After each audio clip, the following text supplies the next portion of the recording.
So the work that we're doing and on implementation of our rights are all working towards the future. We are looking at the future. We've been looking at the past for the past 40, 50, 60 years about all the past. Now our treaties are acknowledged, our rights are acknowledged, now it's about implementation. And it takes time because there are major things to be talked about. Land and the use of land and resources and what kind of, what is it that is important to the Mi'kmaq to have a future in this country, as in particular in this, for Nova Scotia, and what does it mean for the future, for 7 generations to come. So this is always what we're thinking about. We also have the 5 pillars that were designed by the leadership, and those 5 pillars are the ground that we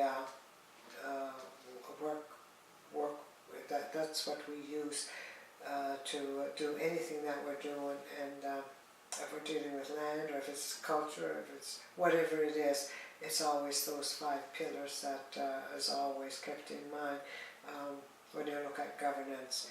Hopefully that the future will have a style of governance, for the Mi'kmaq governance, that will be a better form of governance than what exists now.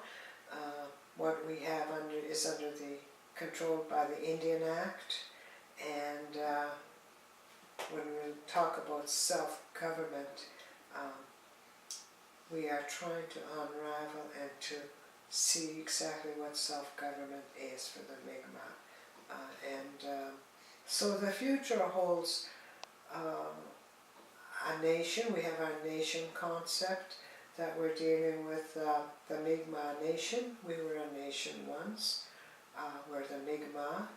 We don't use the term Indian, and the term Indian comes from the Indian Act from the Government of Canada that was imposed on us, on everybody across this country, and before that there were nations, and there were, I don't know how many examples of bands of Indians that there are in Canada today. There's a great number of them, I know, but as far as nations go, it's a much smaller number, but we do have nations in this country. And one of them is Mi'kmaq Nation, and that's down here, and that's what we're dealing with now, is try to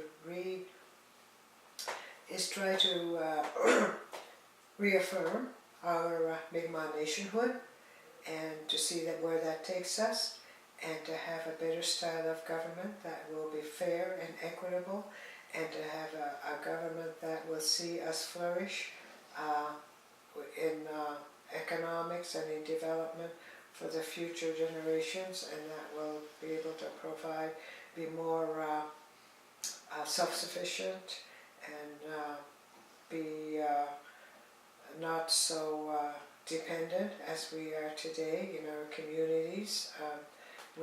There's the province of Nova Scotia. That's the other reason about working with the province of Nova Scotia. The treaties, I think, talked about working side by side and sharing. Far too long we've gone without. Now it's time to catch up and start bringing back, making a future that is going to give us a share of the economy in this province, and that will be in a much better state in the future than we are today, with more dependence and retention of our culture, language, and everything that goes with it.